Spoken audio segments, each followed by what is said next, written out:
In this episode of the FXTM educational series, we're going to be taking a look at trading strategies. Now, what I'm going to do is to illustrate some key concepts, so on a step-by-step basis, as to how do traders deal with and create trading strategies in the first place. And I'm going to do it by showing you an example of a trading strategy as well. So I like to separate this up into a couple of steps. So today, what we're going to do is we're going to start with step number one, which is to build our rules. So a rule set is just what is the strategy? What is the signal that we're using to indicate whether or not a trader should be buying or selling, shorting, closing their trade, or what have you. Now, the system that I'm going to illustrate here is actually a very common one. We're going to be looking at technical divergences. So I'm going to walk you through the basic ideas behind a long entry and a short entry as an example. Now, in step number one here, if we're trying to define our entry signal, I'm going to use a bearish divergence, and then I'm also going to tackle a bullish divergence as well. So let's just walk through the rules for a bullish entry. Now, initially, and here what I've done is I've got the black line here that represents basically the price, so the exchange rate itself. And as you can see, the price of the exchange rate has been forming higher highs, while at the same time, and here I've drawn a diagram of a stochastics oscillator, which we're going to take a much closer look at here in just a minute on the charts. Well, at the same time that the price has been forming higher highs, the stochastics oscillator, which ranges, it's a line that ranges between 0 and 100, and when it gets above about 80, that's sometimes called an overbought region. Now, it's meaningful when it's overbought if at the same time that the exchange rate here is forming higher highs, if the stochastics indicator is forming lower highs at the same time. So this is a bearish divergence. And an investor would look at this as a bearish entry signal. So that would be part of a rule set here for a short entry, or potentially as an exit signal. Now, a long entry would be similar except just in reverse. So imagine here, for example, that we have a price that has been declining in value, the exchange rate, and it's been forming lower lows, while at the same time, we actually have higher lows on the oscillator. So in this case, the stochastics. So if we get a lower lows on the price of the exchange rate, higher lows on the stochastics oscillator, well, that's a bullish divergence. So a trader would use that as a signal to go long that particular exchange rate, or alternatively, this could also be seen as an exit signal from a trader who's in a short position, and the bullish divergence is basically telling them that their expectation is that the market is going to continue to the upside. Now, in both cases, there's a rule of thumb here that will actually help improve the overall performance of a system like this. And I bring it up because it should generally be a component of most trading systems, especially those where you're trying to take advantage of the trend. And it is, in fact, the trend. So if the trend is very supportive for the trade entry, so let's say in this example that you get a bearish divergence like this, and although the market has been recently moving higher, the long-term trend was actually negative. Well, if the longer-term trend was actually negative, or in this case, the longer-term trend was actually very positive, and it had just recently pulled back into this little divergence, that helps to put the odds a little further in favor of a trader who's looking to be able to enter a long position there, or in this case, a short position here. Are those signals conforming to the bias of that longer term trend? So let's take a look at a couple of specific examples on the charts of both a bearish divergence and a bullish divergence. You can see the setup that I was discussing at the whiteboard here in this chart with the Australian dollar to the US dollar currency pair. The long-term trend was in fact negative. Now, the currency pair had started to rally a little bit in April and May of 2015, where the price was actually making slightly higher highs, while at the same time, as you can see here on the stochastics indicator, it's actually making lower highs. Now, that's a classic example of a bearish divergence, and it was completed on the 18th of May when the stochastics fast line crossed below its slow line. Now, ultimately, the exchange rate dropped by about 560 pips to the downside before it started finding a little bit of support. But ultimately, the exchange rate actually dropped at 1,257 pips before finding a temporary bottom in September. Now the example here that we have of a bullish divergence, once again, we're going to defer to that longer term trend. So you can see here with the pound to the yen exchange rate, we have a longer term trend to the upside. Now between the end of March and about the middle of April, we started to see a couple of bottoms forming on the price or the exchange rate itself. Now these bottoms, the second one was actually deeper than the first one. However, that was not matched by the bottoms on the stochastics oscillator. So as you can see here, the oscillator was actually forming higher lows. Well, those lower lows on the price and those higher lows on the oscillator, that's the nature of a bullish divergence. Now eventually, the exchange rate actually rallied about 2,000 pips before reaching resistance in June. Now, once we've come up with a trading idea, something that seems to make sense, what we need to do is to move on to step number 2, which is backtesting. Now, backtesting is basically what we do when we are going back into historical data and we're applying our rule set, so our trading idea, to that historical data to see, well, how would that have worked in the past? Now, backtesting can contain certain risks and problems in that investors sometimes over-optimize a little bit, or they make assumptions about the data in the past that may be so refined and so precise that they're not very good representations of what we should expect in the future. So generally speaking, what I would suggest when you're backtesting to try to eliminate some of those problems is to do essentially 3 things. So number 1 is to test your trading system over different time periods. So for example, if you have a trading system that relies on daily bars or something like that, well, try to apply the same trading system to hourly bars or even 10 or 15 minute bars, something like that, to see whether or not this may be just a fluke or an anomaly.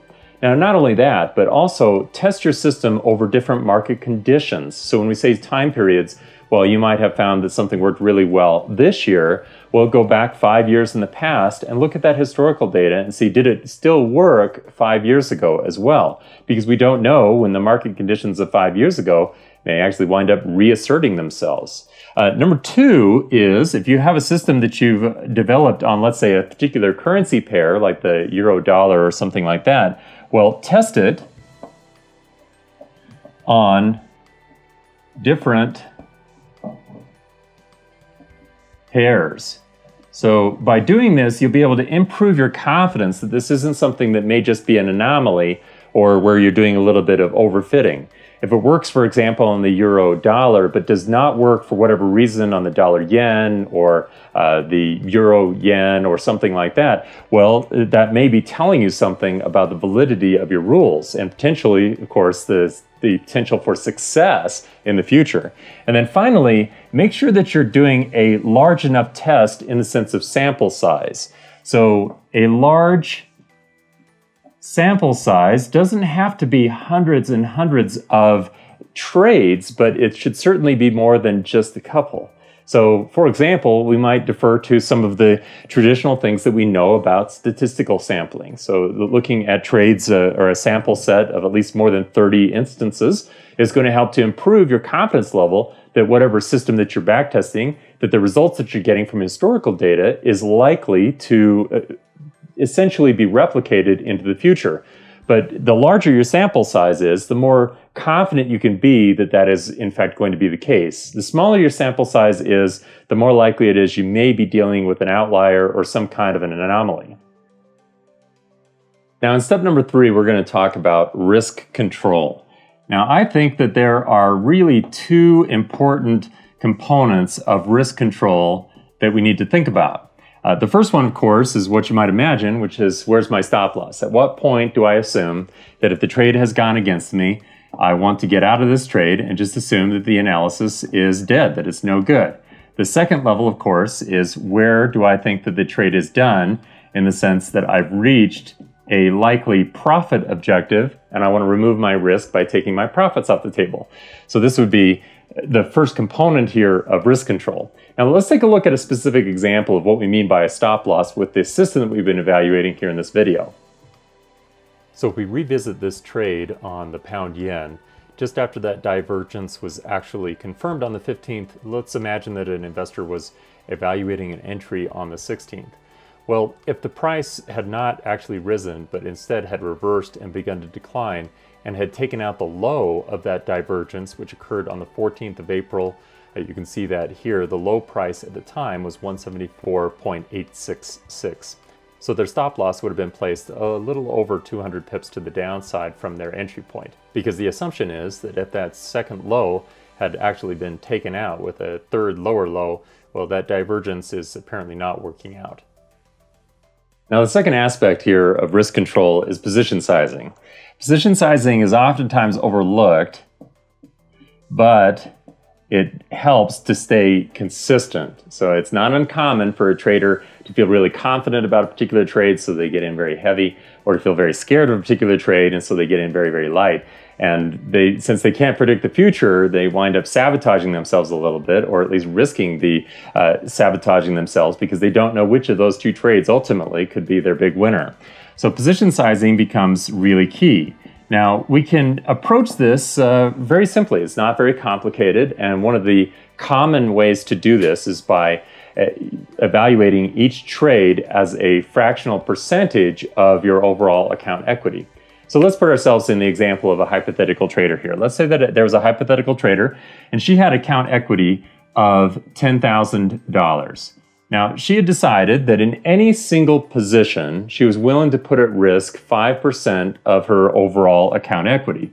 So we'll say here the upper limit as far as the position size is 5% of 10,000. Well, if we times 5% by 10,000, then we find out that this trader, at least right now, is willing to put at risk $500.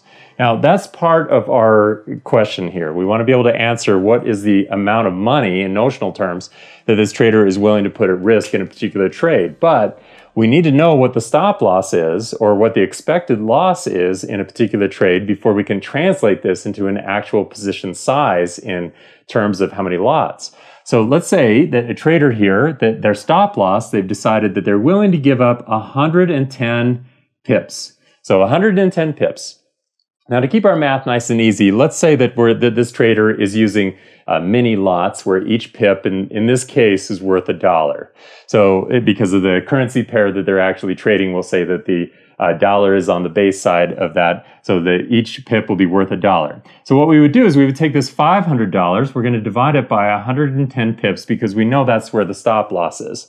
Now, if we do that, of course, we'll find out that we wind up being about from 110 going into 500 goes in about 4.5 times. So that means that a trader here, if they wanted to maintain a consistent position size of 5% of their account equity, and as their account equity grows, of course, their position size in dollar terms is going to continue to go up.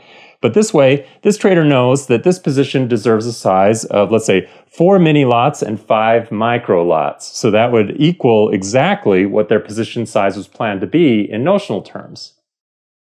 Now, our last objective here is to develop an expectancy, and to actually keep that expectancy up to date. So what does this actually mean? Well, expectancy is a way for us to think about what to expect over time from our average winners and losers, and what's the difference between the two. So let's think about this. Now, we need to know two things about at least our back testing when we initially start, and then on an ongoing basis, well, in our forward testing, if you will, what are these two ratios looking like then as well? The first one is a win to loss ratio. Now, our win to loss ratio, what does this mean? Well, it basically means what percentage of the time do we win and what percentage of the time do we lose.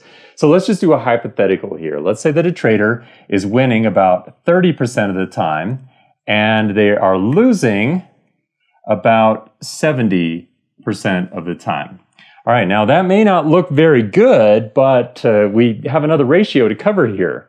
So what does the risk to reward look like?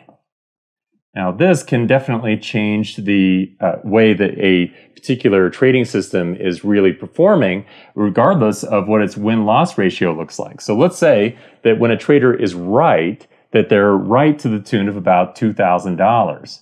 So we'll just say hypothetically here. So hypothetically, they stand to be rewarded on average about $2,000 for a winning trade. And when they're wrong, they wind up losing about $500. Now we have all of the information that we need to develop an expectancy. And the way that we do that is we multiply the potential loss by the amount at risk, the potential for a winner, and the amount of reward, and then we're going to net those out.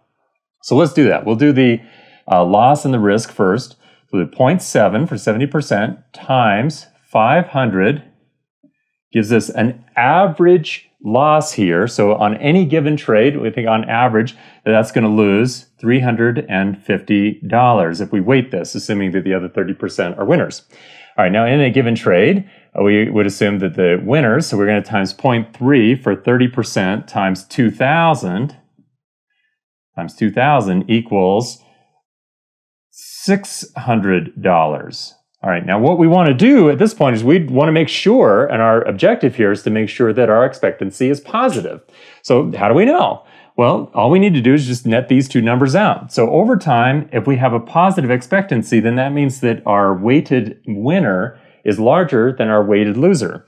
So in this case, it is to the tune of about $250 per trade. So what does that mean? That basically means that on an average basis, an average trade, a trader would have an expectancy of earning $250 on average. Now that $250 is not equal to their winners, which are much larger, and it's obviously not the same as their losers, which are negative. What this tells us is if it's positive, then a trader would assume that there's a certain likelihood that they'll be able to be profitable in the future.